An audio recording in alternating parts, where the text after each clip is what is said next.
ብዙዎቻችን አንድን ነገር ለመጀመር ስንል ለወራት አንዳንዴም ደግሞ ለዓመታት እንቆያለን።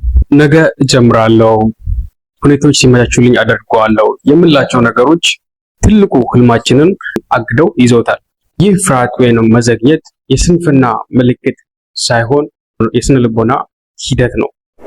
ሰላም፣ እንዴት ናችሁ? ትዕግስቱ ነጋ ነኝ። ራዕይ ጤናማ ሳይንሳዊ ንቃተ ህሊናን በመፍጠር በሰዎች አእምሮ፣ አካላዊ እንዲሁም መንፈሳዊ ጥንካሬን በማላበስ ሰዎች በሚወዱት የህይወት ዘርፎቻቸው ላይ ስኬታማ፣ ውጤታማ እንዲሁም ደስተኛ እና ጤናማ የአኗኗር ዘይቤ እንዲኖራቸው በስልጠና በማማከር ማገዝ እንዲሁም ማስቻል እንዲሁም ማገልገል ነው። ራዕይን ከምኖርባቸው መንገዶች ውስጥ አንዱ ይህ ፕላትፎርም ነው። በዚህ ፕላትፎርም እያገለገልኳችሁ እቆያለሁ። እኔ በራሴ ህይወት ያጋጠመኝን ተሞክሮና ልምዶቼን አካፍላችኋለሁ። አንድን ነገር ለመጀመር ምን ያስፈራናል?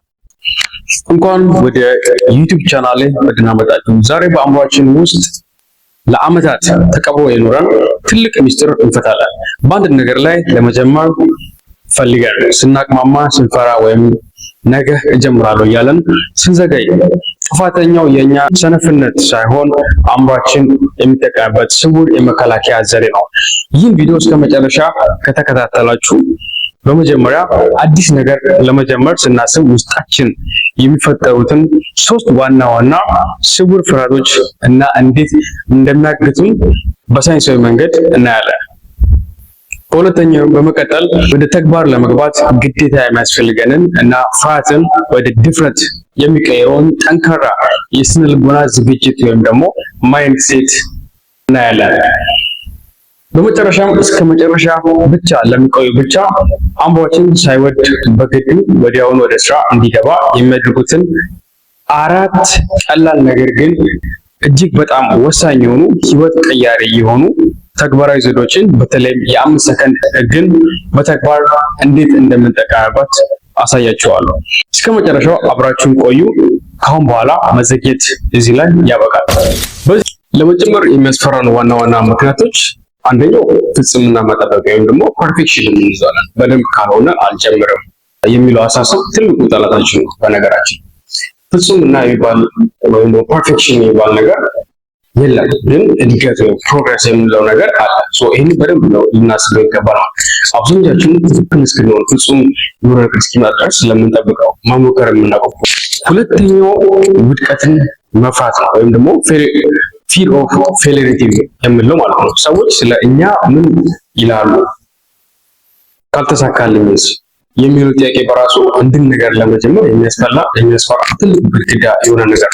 በነገራችን ላይ ይሄ እኔ ሲሰማኝ የነበረ ነገር ነው የማካፍላችሁ ማለት ነው። ሰዎች ስለኛ የማይሉት ነገር የለም። ኢቭን ኢፍ የጽድቅ ስራ ውስጥ እንኳን ብንሆን ሰዎች ስለኛ የማይሉት ነገር የለም። ኢቭን ኢፍ የምታውቁ ከሆነ ማስራውነት የሚባል ኢትዮጵያ ያለ የሚሰራው ሰዎችን መርዳቶች ማገዱና ኢቭን ኢፍ እሱ ላይ ምን አለ ኔጌቲቭ የሆኑ አስቴቶች አሉ ማለት ነው። ምንድነው እኛ የጽድቅ የሆነ ስራ እንኳን ብንሰራ ሰዎች አስቴት ከመስጠት ሀሳብ ከመስጠት ወደኋላ አይደለም። ሰዎች ምን ይለኛል ብለን አለማድረግ ይሄ ትልቁ ግድግዳ የሚሆንብን ነገር ነው። አንድ ነገር እንዳንጀምር የሚያደርገን ትልቁ ምክንያት ነውና ማለት ነው። ሀሳብ ያለብን ሰዎች ምንም ነገር ይላሉ እንደ ሰጀሽን ነው፣ ላይክ እንደ መወጣጫ መድረክ ነው። ያንን ኮመንት የሰዎችን ኔጌቲቭ ነው ፖዚቲቭ መወጣጫ ወይም ደግሞ እንደ ደረጃ መጠቀም ነው የሰዎችን አይዲያ ሀሳቦች ማለት ነው። ምክንያቱም እኛ ላይ ያለውን ክፍተቶች ሊነግሩን ይችላሉ። ክፍተት እንድናስተካክል የሚረዳ ነው። ኔጌቲቮቹን መተው ነው። ፖዚቲቮቹን እንደ ሰጀሽን ወይም ደግሞ ላይ ያለውን ክፍተት እንድናስተካክል ሰጀስት እንደተደረገን በማሰብ መቀጠል ነው ያለብን ማለት ነው። ሁለተኛው በደንብ አድርገን ቢኬርፉል አብዛኛው እና እኔን ጨምሮ ማለት ነው ጀምሬ እንዳቆም ፕላስ ደግሞ ምን ይሉኛል ብሎ ማሰብ ያቆምኳቸው ነገሮች ስለነበሩ ማለት ነው። ሶስተኛው እና እጅግ በጣም ወሳኙ ነገር የማይታወቅ ነገርን መፍራት ነው ወይም ደግሞ ፊር ኦፍ ዘ አንኖዊንግ ለማለት ነው። ይሄ አንጎላችን ከለመደው ውጪ የሆነ አዲስ ነገር ሲያጋጥመው ሊያስፈራንና ወደ ቀድሞ ወይም ደግሞ ኮምፎርት ዞናችን እንድንመለስ ያስገድናል። አእምሯችን ከዚህ በፊት እንዲህ አይነት ፕሮግራሚንግ ከሌለው አዲስ ነገር የመሞከር አዲስ ነገር የማድረግ ፕሮግራሚንግ ከሌለው ምንድነው የሚያደርገን ማለት ነው? ወደ ድሮ ኮምፎርት ወደ ድሮ ምቾት ነው ፑሽ የሚያደርገን ማለት ነው። ሶ በዚህ ሰዓት ይህንን ማይንድ ሴት ካወቅ ነው አዲስ ነገር ለመማር በደንብ ዴዲኬትድ መሆን እና ጊዜ መስጠት በጣም እጅጉ ወሳኝና ምርጡ ነገር ነው። ሶስተኛው እና በጣም ወሳኙ ነገር ይሄ ነው ማለት ነው። ስለዚህ ምን እናደርግ? 3 ለለውጥ የሚያስፈልጉ ስነ ልቦና አይነቶች ወይም ደግሞ ራይት ማይንድ ሴት። አንደኛ አንድ ነገር ለመጀመር የሚሰጠን 3 ዋና ዋና ስነ ልቦና መርሆች አሉ። አንደኛ የእድገት አመለካከት ወይም ደግሞ ግሮዝ ማይንድ ሴት ሊኖረን ይገባል ማለት ነው። አሁን የማላውቀውን ነገር መማር ይችላል ብሎ ማሰብ ያስፈልጋል ማለት ነው። እውቀትን እንደ መጥፎ ነገር ሳይሆን እንደ ትምህርት ወይም ደግሞ ፊድባክ አድርገን ልንወስድ ይገባል። የአብዛኞቻችን ክፍተት ያ ነው። አዲስ ነገርን ስንማር ሁሉም ነገር እንዳለቀና ይሄ ጥንቅቅ ያለ ነገር ነው ኤክስፔክት እናደርገው። ከዛ ኤክስፔክቲንግ መውጣት አለብን ማለት ነው። ሁለተኛ ለራስ መራራት ወይም ደግሞ ሰልፍ ኮምፓሽን ያስፈልገናል ማለት ነው። ያ ማለት ስህተት መስራት የሂደቱ አንድ አካል መሆኑ መቀበል ያስፈልጋል። ራስን መውቀስ ሳይሆን ገና በመጀመሪያ ደስተኛ ነኝ ብሎ ወይም ደግሞ ራስን ማበረታታት ወይም ደግሞ አፕሪሺየት ማድረግ ያስፈልጋል። ተግባር ላይ ማተኮር ደግሞ ይሄ በጣም ወሳኝ ነው። ፕሮሰሱ ላይ ወይም ደግሞ ሂደቱ ላይ በደንብ አድርገን እሱ ላይ ፎከስ ማድረግ። ያ ሶስተኛው አክሽን ኦሪየንተድ ነው ወይም ደግሞ ትኩረታችንን ውጤቱ ወይም ደግሞ ሪዛልቱ ላይ ሳይሆን በየቀኑ የምናከናውነው ትናንሽ ተግባራቶች ላይ ፎከስ ማድረግ ነው። ያው እኔም እንዳያችሁኝ ከሆነ ሲጀምር ያለውን ቪዲዮዬን ካያችሁ በጣም በተራራው ነገር ኮንተንት ጀነሬት ማድረግ የጀመርኩት ማለት ነው። በጣም ከትንሿ ነገር ነው ሁሉም ነገር እያደገ እና ግሮዝ እያደረገ የሚሄደው ማለት ነው።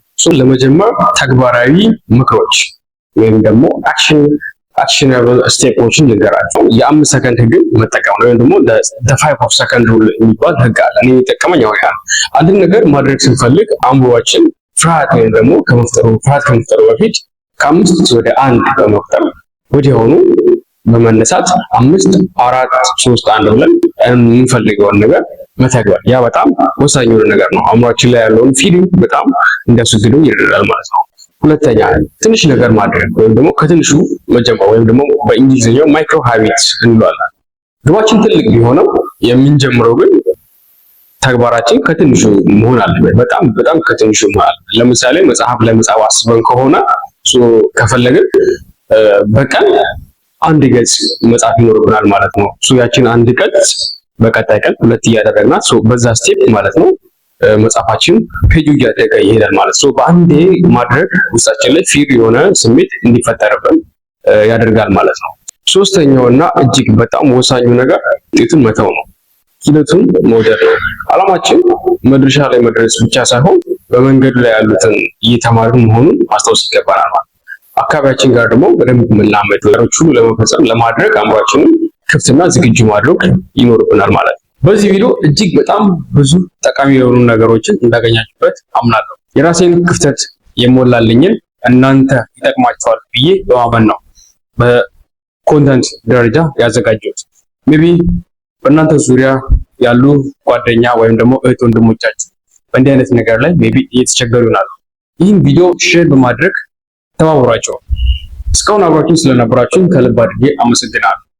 ለቤቱ አዲስ የሆናችሁ እስካሁን ካላችሁ ቤቱን ሰብስክራይብ በማድረግ እኔ ሁል ጊዜ የምለቃቸውን ጤናማ ሳይንሳዊ ንቃተ ህሊና ላይ መሰረት ያደረጉ ቪዲዮዎች በየጊዜው ይደርሳችኋል።